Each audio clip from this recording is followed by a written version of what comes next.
Hey, Scott Fresener here with T-Biz TV, and I'm at Long Beach, California at the ISS show. How many times have we been here? 50? Oh, Probably I've not. been to this show a lot of Oh, times. I it's don't want to scary. count. It's scary. I'm with Greg Kitson, who's a good friend of mine from Podunk, Indiana. Where are you at? Decatur, Indiana. Decatur, Indiana. Right I've around been the there. corner from Podunk. And you were probably about minus 20 last week, or We had a headline in a local newspaper. It said 22 below and 22 inches. that's like real degrees, not like with wind chill. 22 below and 22 inches of snow. God, and here we are. We're in Long Beach. It's probably, what do you think, 70, 75? Oh, it's gorgeous. It's a winter heat wave. Yeah, I love it. I love it. Yep. Now, Greg is an industry veteran. That makes you feel old, doesn't it? When they Yes. tell me that. A guru. You do seminars. You do training, and but an active printer. I think a lot of times people go to these seminars here and they don't know that guys like you are actually in the trenches every day. You just now told me before we started that you're out in the back and working in the shop. Maybe not pulling a squeegee, but well, do you pull a squeegee? Yeah, I do pull a squeegee, and there's still some specialty things that they come get me because nobody wants to mess up the expensive stuff. Hey, Greg, come and fix this for Yeah, me. come and do that. But I am a been there, done that, still doing it kind of guy, and I try to bring that perspective to the shows. And I love to have conversations at the intersections of aisles on the trade show floor, where you We stop. do that all the time, don't we? You feel like you're kind of blocking traffic, but you're sitting there talking to 3 or 4 people. I love it. Well, yeah, and it's wonderful because you get to talk to people who are doing it. They're a hands-on type of thing, and that's the great thing about this industry. Even with some of these large multinational companies, a lot of their management still started by buying that stupid book back in 1980. Yeah, I heard about that. Did you buy one of those? I had one, and I lost the original one. Somebody stole it from me. To send you one. But I've been given a couple more by somebody who's a good friend of mine, so I've got it in my library. And, of course, we're talking about how to print T-shirts for fun and profit by Mr. Fresener here. Now, did you were in the, I think we've talked before about this, but you were a small owner-operator, small printer. I mean, you have automatic equipment now. You're bigger, obviously. Well, I started in this industry in 1974, and at that time, I was putting Roach Permatrans transfers on T-shirts. Damn, you are old.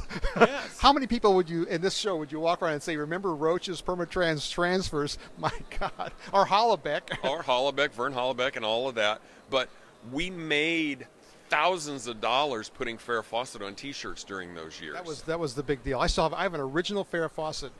I mean, a real, not a bootleg, but it was original from, who was the, it was a company in Ohio, wasn't it? I don't know who the licensing It was company was. Post but I or think somebody. It's who, evolved into Airwaves or one of the Airwaves companies. Probably so. I saw one at a thrift shop once and bought it. And then I had it for years, and then I heard a rumor. Marcia Derryberry, who's the editor of Impressions, called me and says, I hear you've got a Farrah Fawcett. It was like a drug deal. Wow. She says, I've been looking for months, and I want one for the cover of Impressions. So my shirt was on the cover of Impressions. But she says, Scott, you really have a Farrah Fawcett? It was a big deal. Now, for those of us that are old, though, I think a lot of us remember the Farrah Fawcett shirt turned the industry a little bit and kind of got, I think they sold 7 million of those things or something. Oh, we sold thousands of them in small town Decatur, Indiana. And literally, I used that revenue to build my business and to buy some of the first real equipment that I had, in addition to the equipment that I made from the plans that were in how to print T-shirts for fun and profit. Now, you have, how many automatics? You have 1, 2? We've got 2 automatics that run on a regular basis, and I've got 1 pushback in the corner sort of for spare parts. And every once in a while it'll get pulled out and we'll do left chest, 1 color, simple artwork, or sleeves with it. Now, you run M&R, or what do you run? We're running M&R equipment. We're a pretty much entirely blue shop. And we do it because of the interchangeability of the equipment and the way they stand behind it. Anytime we've ever had issues, a phone call in a couple of hours, and we were back in business. Yeah, So. I think they're a good company. Now, you've gone to DTG, and I know when I was selling DTG, you and I talked many times. I never sold you a machine because I think you were trying to crunch the numbers and make it work. But now you've gone DTG, and you have a whole different department, a whole different room probably that does that. Yes, it's in its own working environment. And we added DTG because everybody was saying that screen printing was going to go away. Now, I was smart enough to know that wasn't happening. I was stupid. I thought that. You were smarter than me because. Well, I knew it wasn't going to happen, but I knew that the flexibility of DTG was going to be a tool that was going to be used in this industry from now on. So by bringing the DTG into our business, we learned how to deal with the artwork, and more importantly, we learned how to sell. And what DTG does for us is allows us to produce samples, and when you produce samples, your sales increase. And that's what DTG does.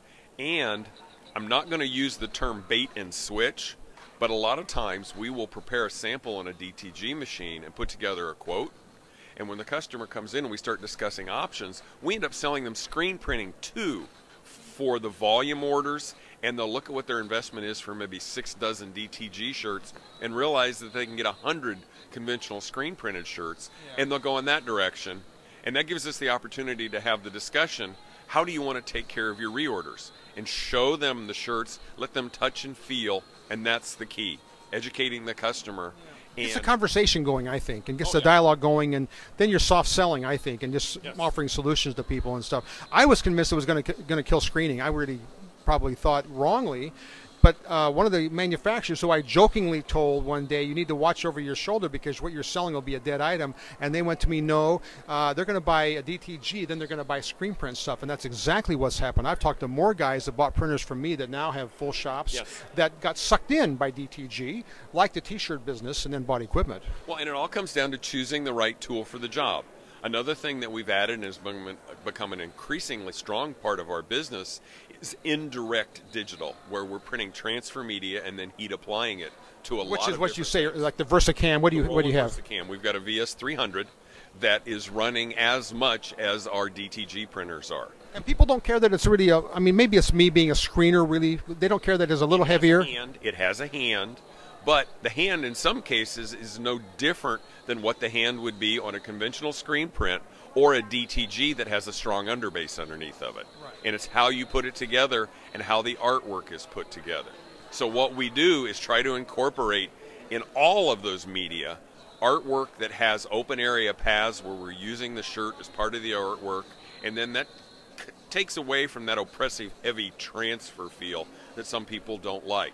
So with the print and cut, what we have to do is design weed paths so we can go in and break up that 12 by 12 image into a lot of smaller areas, and then it really goes a long way towards being a more comfortable fit. And that's what it is. You got to get your people's hands onto those substrates so they understand what the difference is. I love it. I think you're 100% right. Now you do you'll do one shirt then because you have DTG and VersaCam. Yes. You'll do 20,000, 500,000. What's the biggest you've run? Oh, the biggest we run is probably in the 80,000 range, and that's been several years ago. For playoffs or for events or? No, this was for a series of shirts that went into the mass market industry. It's one of those things you really can't talk about who you did it for. No, I know. All the same print, though? No, it was a series of the same theme with a dozen different prints. So it was something that we'd set up the automatic and run it for 2 weeks on one job, then we set it up again and run 2 weeks. God, you love that, don't you? Just turn it on and keep cranking out shirts. Well, the exposure to risk is a lot higher, but the reward is a lot higher too. Yeah. So, and one of the things that we're starting to see is a resurgence in bringing some of that production back domestically, where they may still be doing the large orders overseas, China and that area, but the fill-in time, they're coming back to us and they're looking for orders of 4,000 or 14,000. But the original 40,000 was still done in an overseas facility. Right. So that's print to match, which is tough to do sometimes. Now, how do you market? I mean, you've been around for how many years with this company?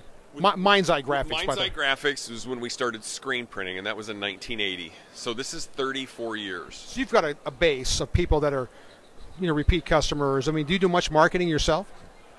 That's pretty much my entire job responsibility. And you used the term earlier, the soft sell. And that's basically what I'm doing. I'm sharing education. I'm talking to my customers about what we can do for them, what value we can bring to their relationship. And then at that point, if it fits together, it's a natural. So soft sell is about the best way to do it. Guided discovery is a term I like. Guided discovery. I love that. I'll have to remember that. Yeah. So did you invent that or did you read it in a book? Oh, heavens no, I didn't invent it. Oh, come on. And I tell my seminar classes at shows like this that I have never come up with an original idea in my entire life, but I steal just the best stuff. Well, I do the same thing. Listen, I'm seeing a low battery warning on my camera here. And so shut us off. Yeah, so this is Greg and Scott from beautiful Long Beach, California, ISS show 2014. Yeah. And we're getting older and maybe wiser. Anyway, Scott from T-Biz Network, T-Biz TV, signing off. Adios. Thanks, guys. Take care.